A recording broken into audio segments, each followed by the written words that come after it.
ନା ହଉଛି ସୁରେଶ ଦେହୁରୀ। ଆଉ ମୁଁ କାମ କରି ଯାଇଥିଲି ସନ୍ଧ୍ୟା ଟାଇମରେ ସମସ୍ତେ ଆମେ ଯାଇଥିଲୁ ସମସ୍ତେ ଆଉ ଖାଲି ଛୁଆମାନେ ଖେଳୁଥିଲେ। ତାପରେ ସନ୍ଧ୍ୟା ବେଳକୁ ସବୁ ଗାଈ ବାଛୁରୀ ଛେଳି ମେଣ୍ଢି ଧରିକିନା ସେମାନେ ଆସିଲା ବେଳକୁ ଆମେ ବି ଆସିଲା ବେଳକୁ ସେ ମାରି ଦେଇକି ଅଛି ଛୁଆମାନେ କାନ୍ଦୁଛନ୍ତି ଆମ ପୁଅମାନେ।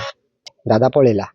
ଆମେ ସେଇଠୁ କ'ଣ କରିବୁ ଆମେ କନ୍ଦା ବୋବାଳ ହେଲୁ ବସିଲୁ ତାପରେ ଆଉ ଆମର ବୁଦ୍ଧି ଦିଶିଲାନି। ତାପରେ ଆପଣଙ୍କ ସେଇ ହଣ୍ଡପା ଥାନାକୁ ଗଲୁ ସେଇଠି ଅଭିଯୋଗ କରିଲୁ। କାଲି କେତେବେଳେ ହେଲା? କାଲି 5:30 6 ଭିତରେ ଆଜ୍ଞା। ଆମେ ତ ନଥିଲୁ ଛୁଆମାନେ କହୁଛି ଠିକ ସେଇ ଟାଇମରେ ତ ହଁ ଆଗରୁ ଚାଷବାସ ହଉଛି ଆମେ କରି କୁରା ଦଉ କୋଉଦିନ ମୂଲବତୀ ଦିନେ ଅଧେ ଯାଇକି ଚଳନ୍ତି ସେଇଭଳି ଆଉ। ତାଙ୍କ ନାଁ କ'ଣ ଥିଲା? ଚକ୍ରଧର ଦେହୁରୀ। କେତେ ବୟସ ପାଖାପାଖି ହବ?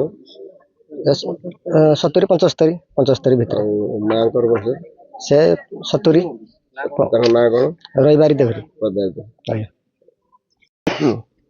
ପ୍ରଭାକର ମଲ୍ଲିକ। ମୁଁ ବର୍ତ୍ତମାନ ହଣ୍ଡପା ଥାନାରେ ଏସ୍ଆଇ ଭାବରେ କାର୍ଯ୍ୟ କରୁଛି।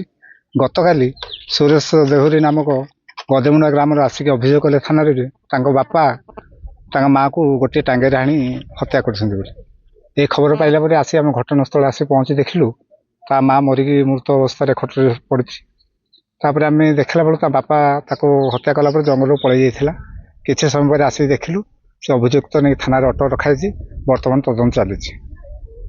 କହିଲା ପରେ ହଣ୍ଡପା ଥାନାରେ case number 139/26 dated 16/4/2026 under section 85/103 close 1 BNS registration ହେଲା।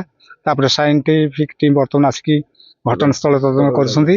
ବର୍ତ୍ତମାନ ଶବଟିକୁ ଆମେ ବ୍ୟବଚ୍ଛେଦ ନିମନ୍ତେ ଅନୁଗୁଳ ମୁଖ୍ୟ ଚିକିତ୍ସାଳୟକୁ ପଠାଉଛୁ।